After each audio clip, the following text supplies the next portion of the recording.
नमस्कार, स्वागत है आपका 18 स्वदेश पर। 18 स्वदेश के 4 भरोसे से लबोलुबाब बेशुमार साल पूरे हो गए हैं और 5वें साल में हमने कदम बढ़ा दिया है।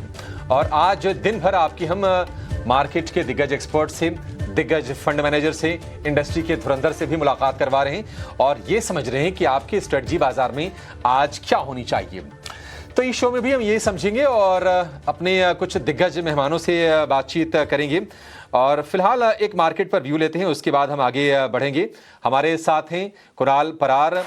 कुणाल जी, बहुत शुक्रिया आपका समय देने के लिए। स्वागत है आपका 18 स्वदेश पर। एक व्यू आपसे मार्केट पर चाहिए। आज थोड़ा सा वॉल्यूम भी कम है, एक एक्सटेंडेड वीकेंड वाली फीलिंग है बाजार में। हफ्ते का आखिरी कारोबारी सत्र रेंज में कारोबार हो रहा है। निफ्टी में आप यहां से क्या दिशा देख रहे हैं और स्ट्रेटजी क्या होगी? अभिषेक जी, सबसे पहले दशहरा की बहुत बहुत शुभकामनाएं और 18 स्वदेश के 4 साल कंप्लीट करने की हार्दिक शुभकामनाएं। एंड हम आशा करते हैं कि आपका ये जो सफ़र जस्ट शुरू हुआ है वो आने वाले सालों में एक नया माइलस्टोन अचीव करे और फाइनेंशियल जर्नलिज्म में आपने जो पहचान बनाई है वो आगे ऐसे ही बढ़ती रहे और लोगों को हेल्प करती रहे। नाउ मार्केट की बात करें अभिषेक जी, तो फिलहाल एक रेंज बाउंड मोमेंटम आज के दिन में हमें देखने को मिला है। 24,827 के अराउंड निफ्टी ट्रेड हो रही है। एंड लास्ट ट्रेडिंग सेशन में बहुत ही बढ़िया रैली हमें देखने को मिली है। रोल ओवर के बाद की ऊपरी लेवल की बात करें तो 24,950 एक स्ट्रॉन्ग रेजिस्टेंस है जो 100 डेज एमए है। अगर ये क्रॉस होता है तो फिर जो रिसेंटली टॉप बनाया है वो टॉप भी निफ्टी हमें दिखा सकती है। तो फिलहाल यहाँ पे टोटली रेंज बाउंड मोमेंटम का एक्सपेक्टेशन हमारा है 24,950 ब्रेक होता है तो अच्छी खासी रैली आपको देखने को मिल सकती है। लोअर लेवल पे फिलहाल जो इंटरमीडिएट बॉटम निफ्टी ने बनाया है 24,588, तो सेफर साइड वीकेंड से 24,550 का काफ़ी अच्छा सपोर्ट यहाँ पे निफ्टी को मिलते हुए देखने को मिल सकता है। सो 24,550 से लेके 24,950 के बीच में ही आने वाले दिनों में हमें निफ्टी की मोमेंटम देखने को मिल सकती है।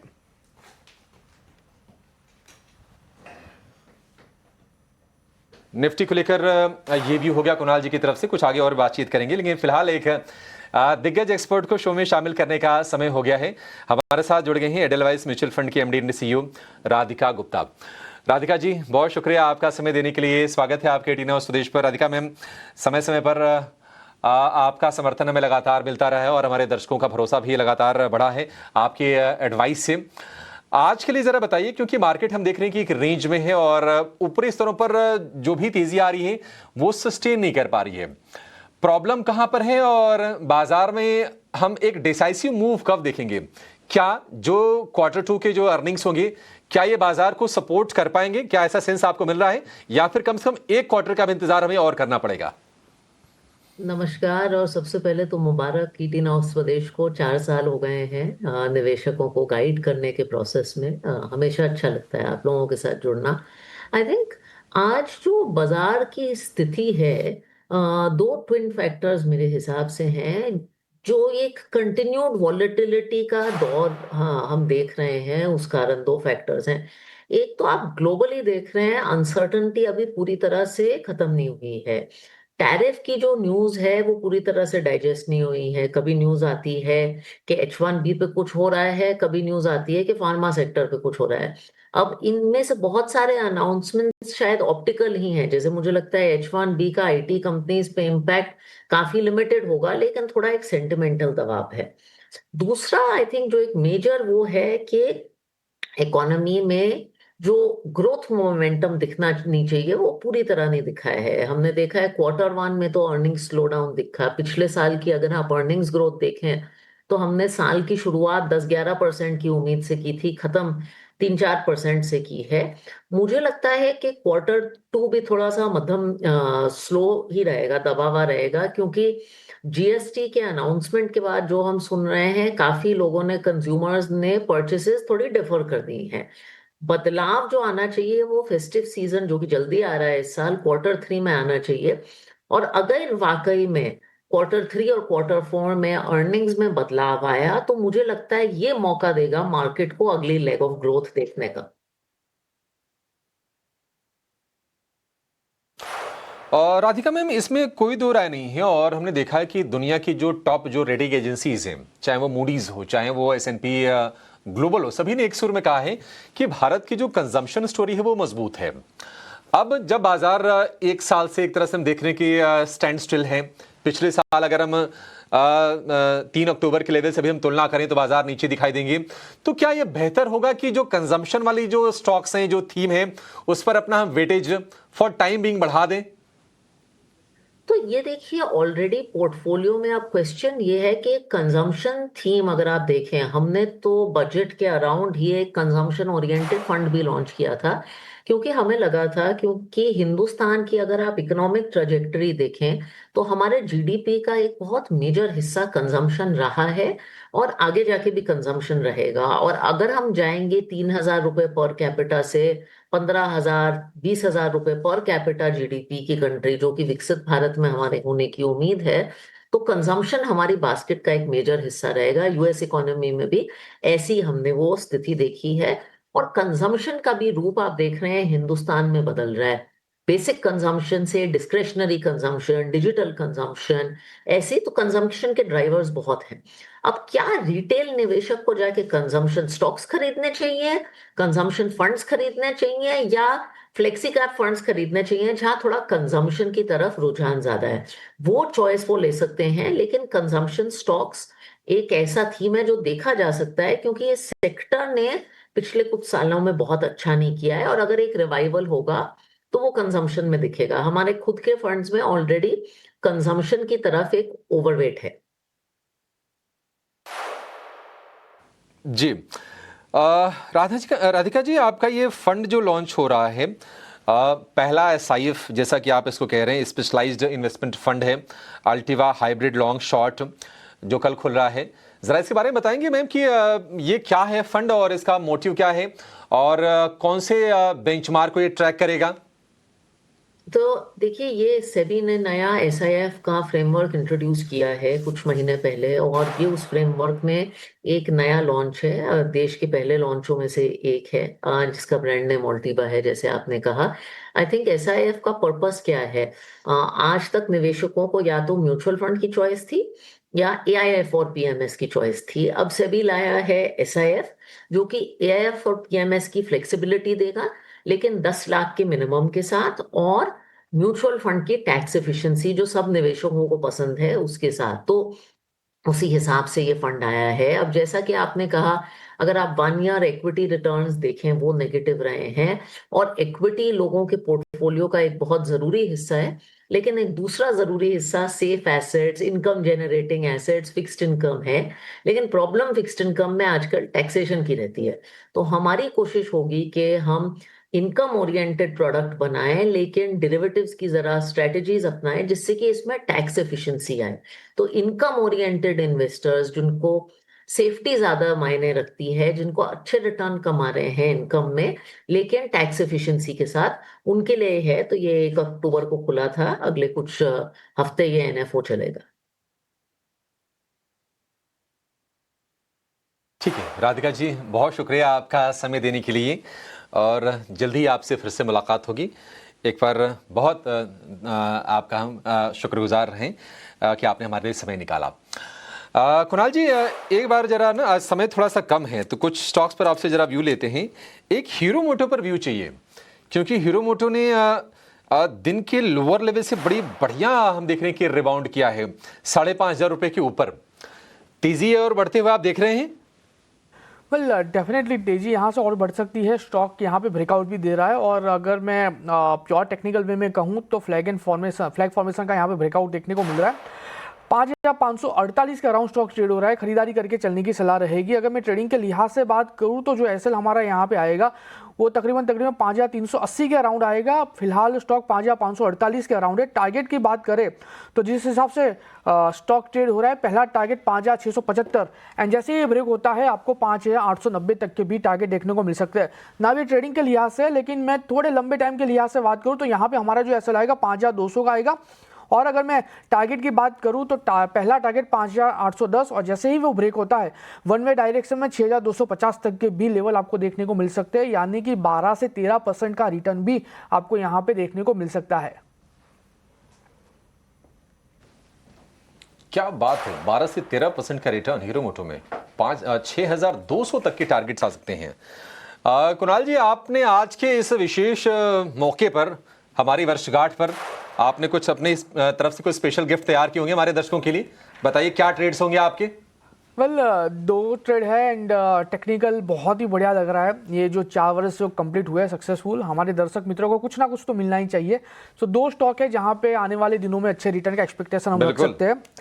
सबसे पहला जो है वो महिंद्रा लाइफ साइंस है। आप देखिए स्टॉक में बहुत ही बढ़िया मोमेंटम फिलहाल देखने को मिल रही है। स्टॉक 372 के अराउंड है और आज के दिन में स्टॉक ने 100 डेज मूविंग एवरेज के ऊपर जो है अपनी मोमेंटम स्टार्ट की है। आने वाले दिनों में बढ़िया सी रैली आपको ये स्टॉक दिखा सकता है। 372 के अराउंड है, खरीदारी करके चलने की सलाह है। एसएल थोड़ा बढ़ाएगा लेकिन घबराने वाली बात नहीं है।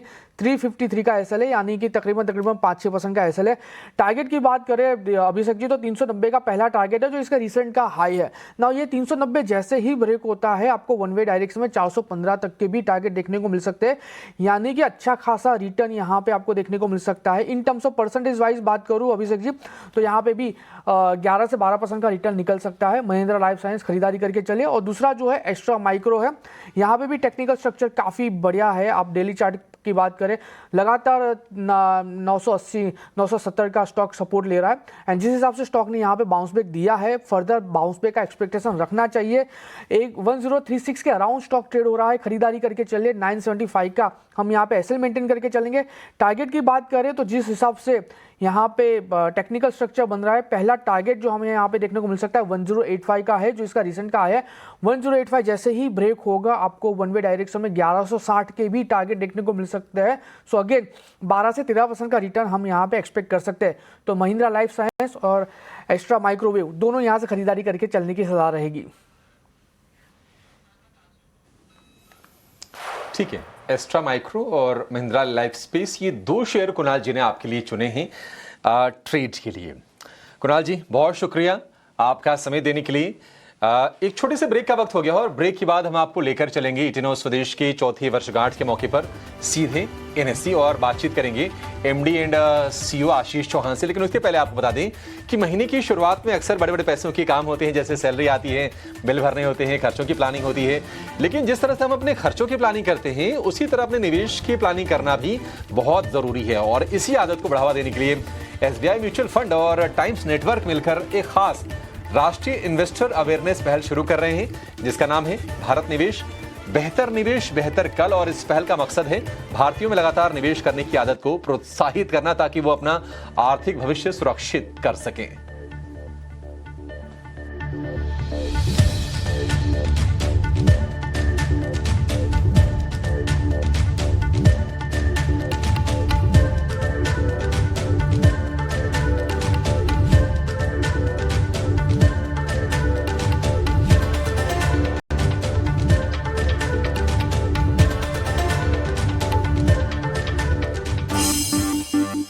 मेरे को बहुत हर्ष हो रहा है कि इटिनो की 4th एनिवर्सरी हो गई है। ये देखते ही देखते पता भी नहीं लगा कि 4 वर्ष कैसे निकल गए। और मेरे को अच्छे से याद है जब इटिनो स्वदेश का पहला प्रोग्राम हाईलाइट हुआ था तब से और अब में।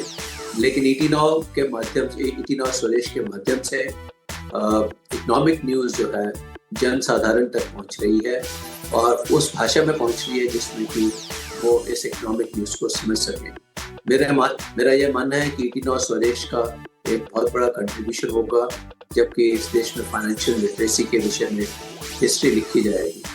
तो इन्हीं सब शब्दों के साथ मैं इटिनो स्वदेश को अपनी हार्दिक शुभकामनाएं देता हूँ और आपके व्यूअर्स को और हार्दिक शुभकामनाएं देता हूँ कि वो आने वाले दिनों में इटिनो स्वदेश को पूरा इंजॉय करें। धन्यवाद।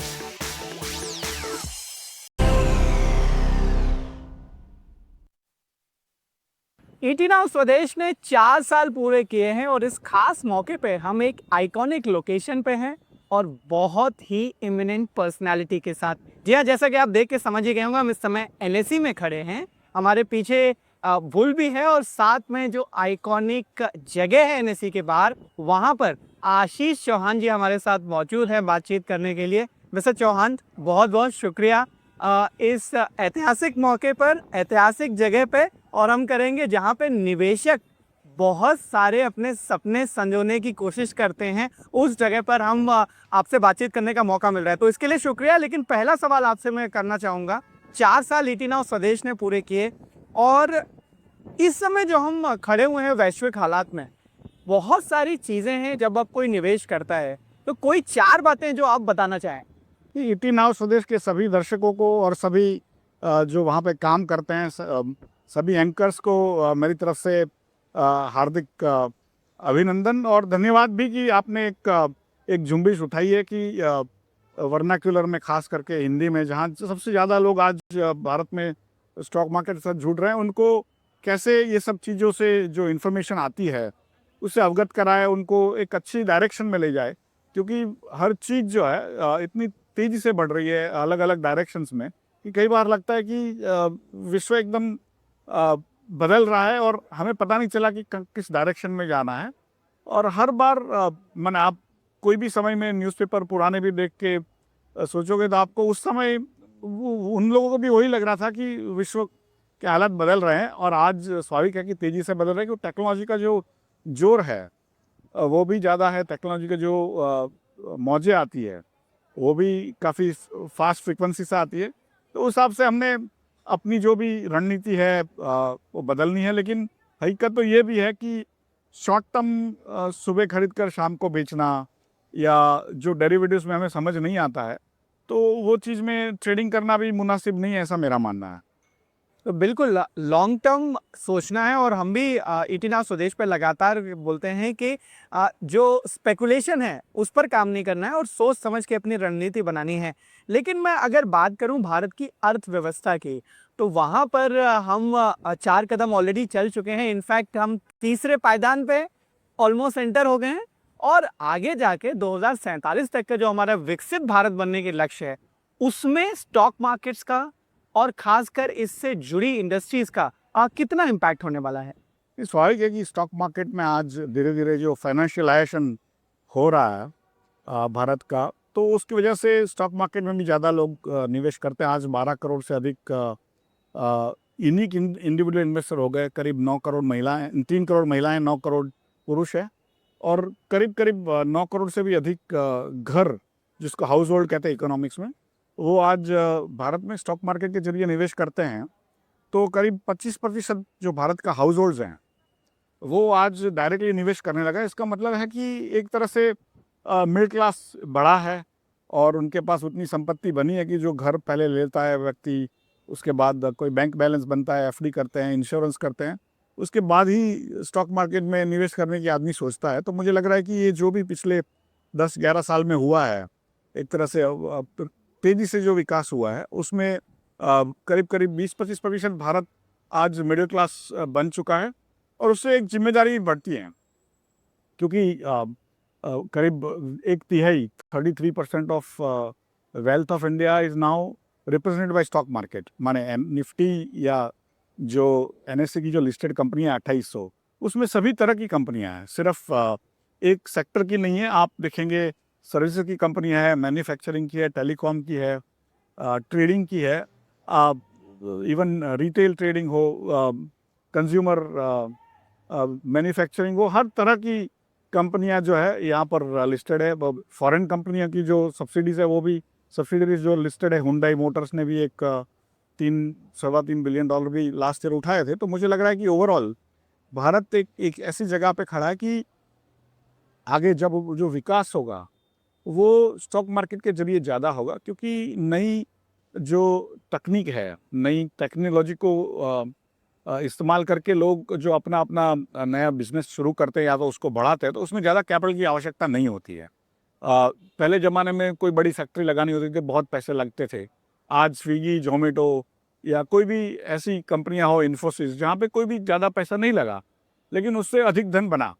तो मुझे लग रहा है कि ऐसी कई कंपनियां भारत में आती रहेगी आगे भी, और इन्वेस्टर्स के लिए भी, उनके जो एम्प्लॉयज़ हैं उनके लिए भी एक अच्छा मौका रहेगा।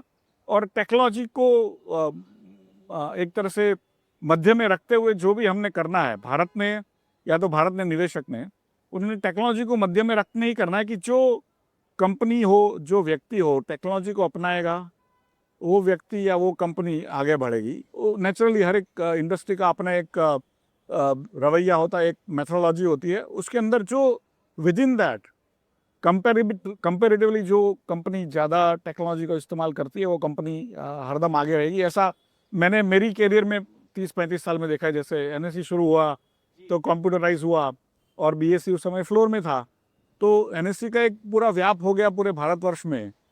तो उसी की वजह से खास करके निवेशक भी बढ़े, लेकिन एनएससी का एक दबदबा हो गया, उसको एक राह मिली, एक फास्ट मूवर एडवांटेज जो मिलता है। तो मुझे लग रहा है जो भी व्यक्ति, जो भी कंपनी टेक्नोलॉजी अपने बिजनेस में ज़्यादा अडॉप्ट करेगा, it doesn't have to be IT only, deep जो भी टेक नई हो, दिशा है। डीप टेक हो, कोई भी तरह की नई दिशा हो, उसको हमें अपनाना पड़ेगा। और भारत का एक पिछले 30-35 साल में एक अलग तरीके का विकास हुआ है कि विश्व में बहुत कम लोगों ने, बहुत कम देशों ने टेक्नोलॉजी को अपनाया जैसे भारत ने अपनाया। भारत ने एक तरह से आत्मगत कर लिया, अंतर्गत कर लिया उसको।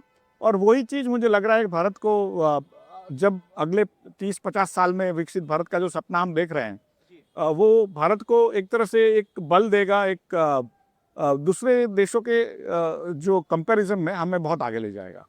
आपने बात की कि किस तरीके से टेक्नोलॉजी अडॉप्ट की, खासकर एनएससी ने, और जिस तरीके से आपका मार्केट शेयर, जिस तरीके से ग्रोथ हुई और साथ निवेशकों की ग्रोथ हुई है, वो अपने आप में एग्जाम्पल है। लेकिन हमेशा हम पूछते हैं आगे क्या, तो उसमें एनएससी के लिए मैं पर्टिकुलरली जानना चाहूँगा आगे के लिए क्या योजनाएं हैं। आपने डीप टेक की बात करी, एआई की बात करी, क्या इन सारे का जो प्रयोग है वो और भी ज़्यादा होने वाला है और कुछ स्पेसिफिकली आपके एजेंडा में है? नेचुरली भारत का सबसे तकनीकी दृष्टि से सबसे एडवांस्ड ऑर्गेनाइजेशन किसी को कहा जाएगा तो नेशनल स्टॉक एक्सचेंज ही है, कि जो विश्व का कई बार जितना भी ऑर्डर्स निकलते हैं या ट्रेड निकलते हैं विश्व में सभी स्टॉक एक्सचेंजेस में, उसमें 50% आज एनएससी करता है कई दिनों में। तो नेचुरली टेक्नोलॉजी के माध्यम से ही एनएससी बना था और टेक्नोलॉजी का एक आगे रहकर की विश्व को उसने एक दिशा दी। विश्व की जितनी भी ऑटोमेशन हुई स्टॉक मार्केट में, वो एनएससी के सक्सेस होने के बाद हुई है। तो नेचुरली एनएससी जितनी भी अच्छी नई टेक्नोलॉजी आएगी उसको इस्तेमाल करेगा, उसको चेक करते रहेगा और कैसे उसको अपने जो निजी डे टू डे लाइफ में हम हमारे एम्प्लॉयज़ के लिए, हमारे ब्रोकर्स के लिए, हमारे इन्वेस्टर्स के लिए ज़्यादा से ज़्यादा उसको इस्तेमाल करके ज़्यादा इन्फॉर्मेशन उनको बेहतर तरीके से पहुंचाए, उनको निवेश करने के लिए प्रेरित करें, नहीं कि सट्टा करने के लिए प्रेरित करें। ऐसी कई चीज़ों में एनएससी आज एआई का इस्तेमाल करता भी है और आगे भी करता रहेगा। रेगुलेटरी जो फ्रेमवर्क होता है जिसको रैगटेक कहते हैं, उसमें भी एनएससी काफ़ी बढ़ चढ़ के एआई को इस्तेमाल करता है, लेकिन अभी शुरू के दिन हैं। अब एआई इतना व्यापक मात्रा में विश्व में फैला नहीं है, लेकिन ज़रूर फैलेगा। और उसका एक जैसे इलेक्ट्रिसिटी पूरे विश्व में 100-150 साल में फैल गया, वैसे ही जो एआई है अगले 10-15 साल में आपको हर चीज़ में एआई का एक अंश आपको देखने मिलेगा और कहीं ना कहीं एनएससी भी उसमें भी एक हिस्सा अपना लेगा।